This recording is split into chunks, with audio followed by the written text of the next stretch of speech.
qualquer outro. Mas o importante para mim, neste momento, senhor grão-mestre, senhor presidente da CMSB, senhor presidente da Comab, irmãos presentes, irmão Lucas, que representa o Grande Oriente do Distrito Federal, irmãos, cunhadas aqui presentes, nós chamamos cunhadas as esposas dos nossos irmãos. Eu quero dizer a todos, maçons e não maçons, que nos assistem, que todo ano, depois dessa sessão, eu recebo milhares de e-mails, mas a grande maioria deles de não maçons que fazem perguntas, entre elas, como fazer para entrar para a maçonaria.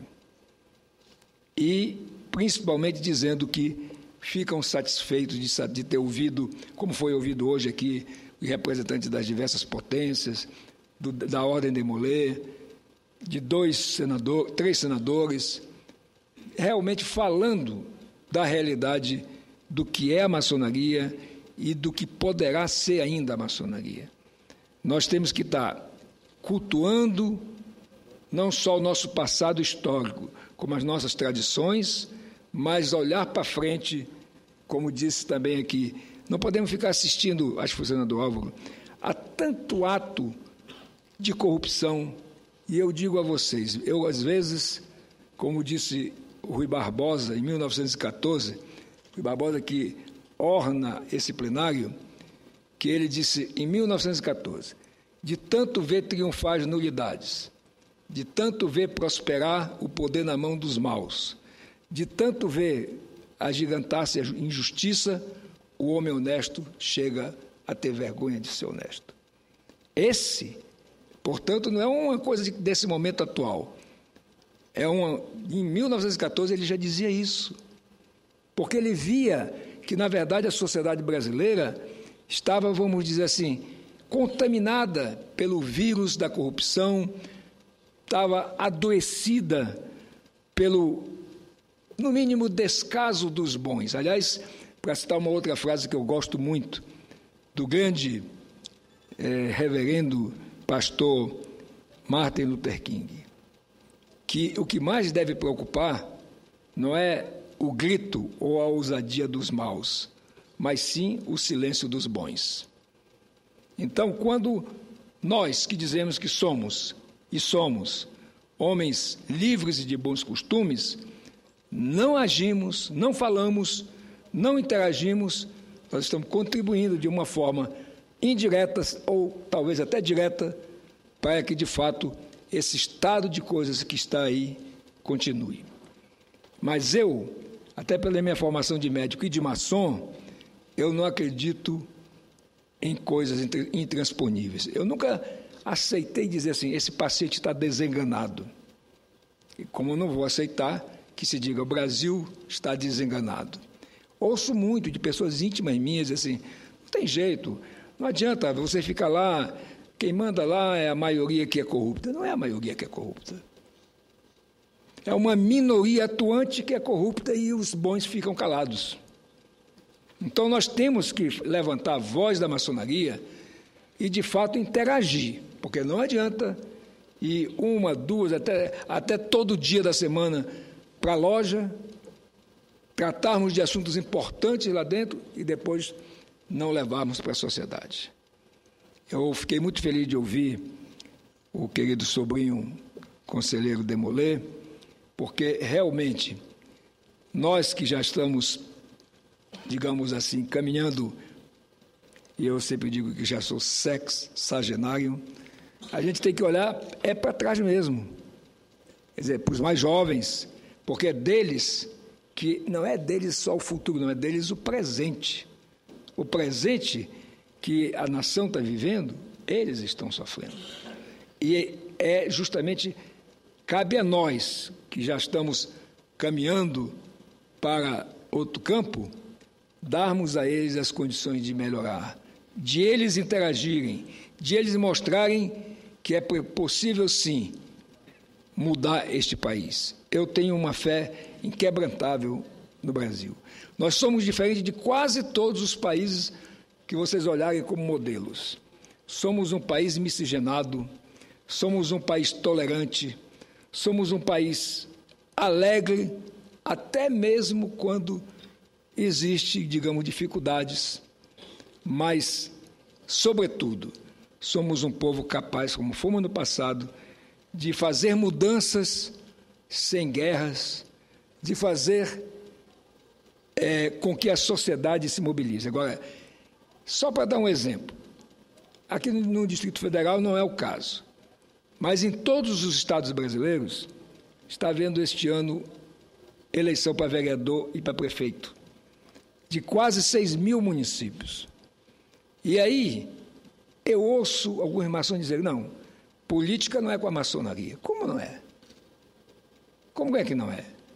Não é, nós discutimos política partidária.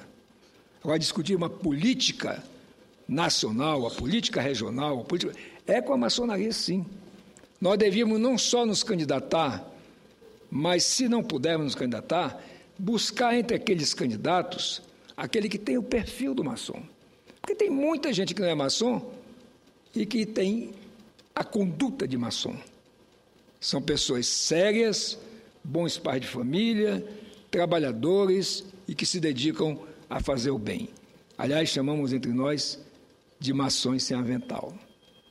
Portanto, é muito importante que nós tenhamos em mente hoje, no dia 20 de agosto, que se comemora o Dia do Maçom, que nós, maçons, temos um dever muito grande para com o momento atual. Vamos continuar falando do que fizemos de positivo. Vamos continuar falando do que estamos fazendo de positivo. Mas vamos também lutar para que façamos coisas mais proativas no momento para termos um futuro muito mais forte daqui a algum tempo. Eu escrevi até um pronunciamento aqui, mas me permiti falar de improviso do fundo do coração o que eu penso e quero pedir ao presidente da sessão que autorize a transcrição na íntegra do meu pronunciamento, como também aqui a relação de todos os grão-mestres do Grande Oriente do Brasil, desde o primeiro deles, José Bonifácio, que foi ministro do imperador, depois o Dom Pedro I, passando pelo Marechal Deodoro e chegando na atualidade ao irmão Marcos José da Silva.